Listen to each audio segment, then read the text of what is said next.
Hello everyone, happy Thursday. Welcome back to Clues by Sam. We have a tricky one today, and if you don't know what Clues by Sam is, it is a daily puzzle we play every day here on the channel, and in it there are 20 people. Each of them is either a criminal or an innocent, and we gotta figure out what each person is using the clues that they give us. There is no guessing involved, and if you wanna play along or you need any help, I'm gonna start mine right now and explain my logic as I go. The link is in the description if you don't have it. So let's start. With Umar telling us that two people in a corner have an instant directly below them. Okay, so this type of clue has been very present lately. Talking about people in a corner, there's 4 corners and 2 people being referenced. So there's only 2 people in corners who have anybody below them, and that those two are Alex and Eric, because Vera and Zach both have nobody below them or directly below them. So those two couldn't be the 2 people that Umar is talking about. That makes Alex and Eric both have incense below them. And now we don't need Umar's clue anymore, so we dismiss it by clicking on it. Kumar says that exactly 2 of the 4 criminals neighboring Ike are in row 1. So Ike has 3 people neighboring him in row 1. 2 of them are criminals, right? So let's say they are Betty and Celia. Now, Ike has 2 more criminals neighboring him. And we don't know where they are yet, but they are not in row 1. Gus says that 2 people below him have an instant directly below them. So, kind of a variation of the 2 people in a corner clue, because below Gus, there's 2 people who have people below them only. The third person below Gus doesn't have anybody below them. So that means that both Laura and Kita have to be the people that Gus is talking about who have instants below them. So Laura has an instant below her, and Kita has an instant below her. And we don't need Gus's clue anymore. Now, let's remove these tags because they are only for simulating scenarios. Kita says there are exactly 2 instances to the right of Laura.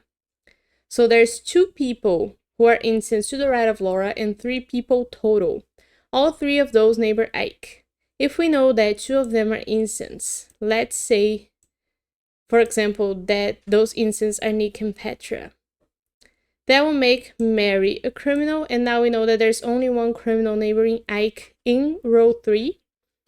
And now Ike has 2 criminals neighboring him in row 2, 1 criminal neighboring him in row 3, and to make 4 total, then Helen has to be a criminal. So that's what we get from Kita's clue. Not exactly about the people that she's talking about, but we gotta relate that clue to another one that we saw before. Now Helen says that Betty is one of 2 criminals in row 1.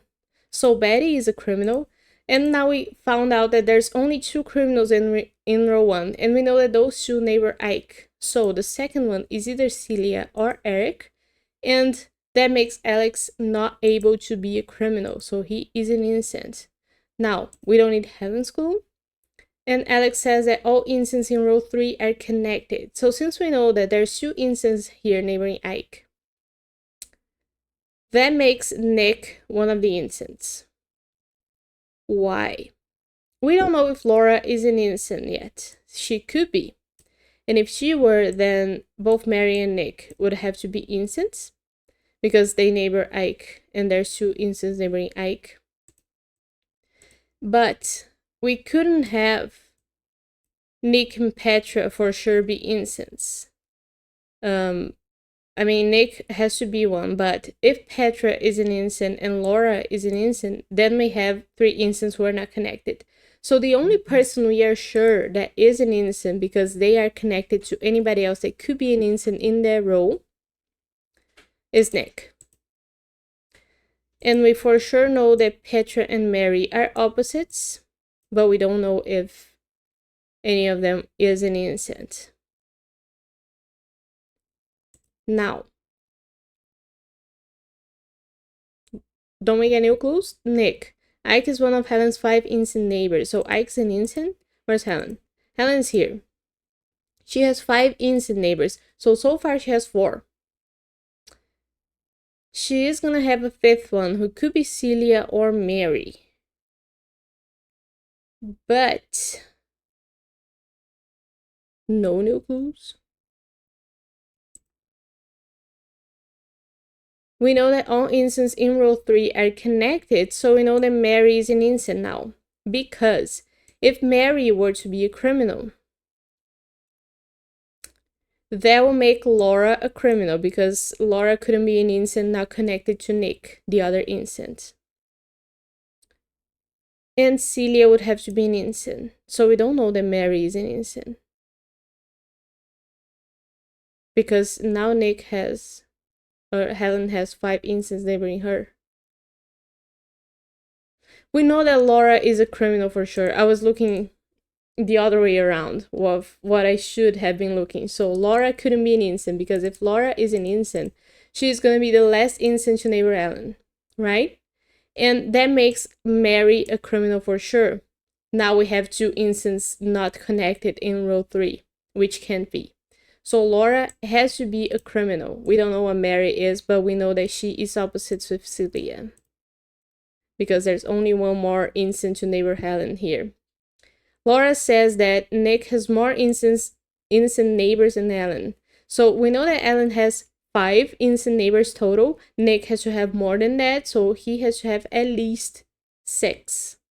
So far he has Ike, Kummer, and Ummer. That's 3. He's gonna have a 4th one here in row 3. To make 6, he needs 2 more, and there's only 2 more people left, Steve and Tina. So both of them have to be incense.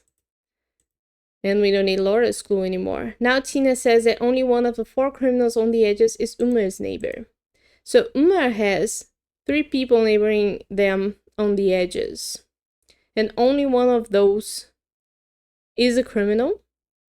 So let's say that's Tia. Then the other 2 will be innocents. But there's 4 criminals total on the edges in the whole board. And one of them is Betty, the other one is Laura. A third one is either going to be Celia or Eric, so we know about 3 of them. The 4th one is for sure going to be neighboring Ummer.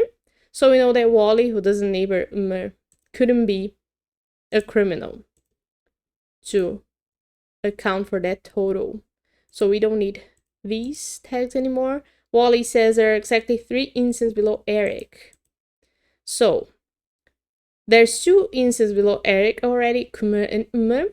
We know now that Petra and Zach are opposites. One of them only is an incense, because there's only one more to total 3 below Eric. And that makes the single criminal that neighbors Ummer on the edge be in column D. So Sia, who's not in column D, is not a criminal. And she gives us a new clue.